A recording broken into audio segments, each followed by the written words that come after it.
works, right? Well, hello and welcome to the Friday edition of Glennzb TV, the show that puts Glennzb into your TV. As you can see by this amazingly cut live sign, no Ed today. We've got Jenny on the live sign, so yeah, you're doing well so far. Don't let it droop.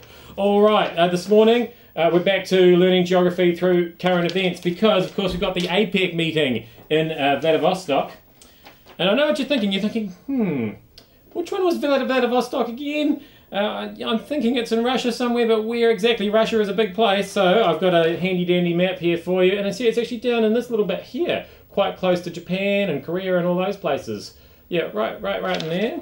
And I've got some interesting facts, as usual, about Vladivostok. Vladivostok, that's how they pronounce it over there, that you might not know. It's in the monsoon area of Russia. You didn't even know there was a monsoon area in Russia, did you? You see? And one of the major attractions is the Vladivostok Fortress. I'm assuming most of the places in Russia have fortresses that probably get quite a lot of use. And this is the most interesting fact I found about Vladivostok. Usually, when one travels in an easterly direction, a different time zone is crossed every 15 degrees of longitude. However, there are exceptions. For example, since Japan is located to the east of Vladivostok, one would assume that Japan time would be either similar or ahead of Vladivostok time, wouldn't we? We're all assuming that, aren't we? Japan time is 1 hour behind Vladivostok time during winter. Japan time is 2 hours behind Vladivostok time during summer because Japan doesn't have daylight savings time. Yeah, you're right, that wasn't a very interesting fact. Forget that, let's move quickly on to the next topic.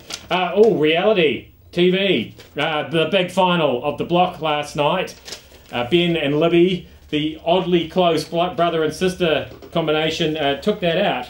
And I was thinking after reflecting yesterday about how, winning by auction is kind of what they should do on all reality TV shows. I was comparing the block to all reality TV shows, the competitive ones. And I was thinking, I kind of feel a bit sorry for Ben and Libby because are they going to go on to have a successful career now as spec builders? Is that what happens? Because, with the American Idol, X Factor, they sort of get an album contract, they become singers, you get your Master Chef, they get a book out and countdown ads and all the rest of it. Ben and Libby, where do they go from here? Are people just bringing them up saying, can you please knock down my house and completely rebuild it in 10 weeks? Is that what happens? Don't know. Curiosity watch. I know what you're thinking. You've been thinking, wow, where's my update on the Mars rover? Well, I've got it for you here. Here's a very clear picture of what's happening on Mars. They took it for a drive. And last time when they took it for a drive, they moved it forward a bit, turned it a bit, and then put it back basically where it was. This time they've gone nearly 20 metres, 70 feet, something like that. It's always a bit like having a teenager who's learning to drive with these guys, isn't it? They're hoping that the drive's going to go all right, but they're not really sure whether they'll be facing a big third-party insurance claim by the time the car gets back in the garage. And I think that's probably justified because I'm not sure if that comes out on the shot there. But here's the tracks from the rover.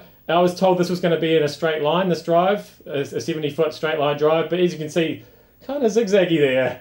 So I don't know, does the Curiosity rover, is it kind of like that? What? Is it that sort of driving? I don't know, but in my mind it is. Oh, bloody Australians, at it again. First they don't want our apples, then they don't want our useless immigrants who can't be bothered finding a job here, and now they don't want our potatoes because of some insect in them or something like that.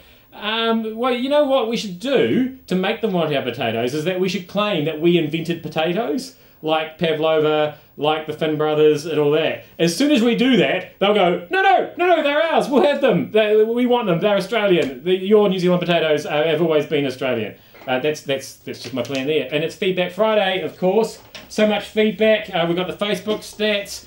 Disturbing Facebook stats. I'm down in people talking about this, down in total reach. However, 6 new likes, so I'm clinging to that. One of the people who liked me was congratulating me, that's Sheila Ann, on my new elevated status. Get that? Because we did a lift episode, which didn't go down so well with everybody. Somebody else thought that was so very boring. Meg thought that the lift episode was very boring. We filmed the whole thing in a lift. Come on, that's Man, you are hard to please. And also, Sheila Ann also wanted to congratulate us on Happy L Day. That's our 50th episode, Ellen. So L for Roman numerals. Presumably Sheila Ann is a Roman name, I didn't realise. We had the guitar episode where I played a song and Joseph said I was a legend on the guitar. I think that's overstating the case, Joseph. Really, I was just playing a traditional hymn and changing the last line for comic effect. So the people who wanted me to make a CD, I don't think that's really going to happen. Back to the lift episode. Somebody said, "Oh, Brian Lomas. Brian Lomas, thank you for all your comments. I love your positive feedback. You've always got such encouraging things to say, not just about Glennzb, but about everything that happens on the News.zb website. It just keeps us going. All your constructive criticism. I love the things you say. With the lift episode when Meg said that we were so very boring, Brian leapt to our defence saying, "ZB must be going through hard times, Meg." And then Raju piped in and said, "Not you again, go away." I presume you meant go away Brian and not me. Surely not, because Brian's always so positive. Because another day he said about one of the Glennzb TV episodes, "What a nutburger, TRN must be on hard times." See, that's the kind of positive feedback I love so much. I noticed another time, it was something that's not really related directly to Glennzb TV, but Danny Watson had Ray Wolf in the studio the other day, and there was a picture of that up on the website, and Brian commented, "Get into 21st century and fashion," which I thought, again, very constructive feedback, Brian. Thanks for that. I did think that was interesting, given that this is Brian's profile pic right here.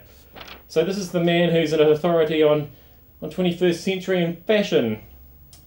So yeah, that's interesting, because that seems to be quite an old boat, and it seems to be an old antique sailor hat you're wearing there, Brian, if that is you.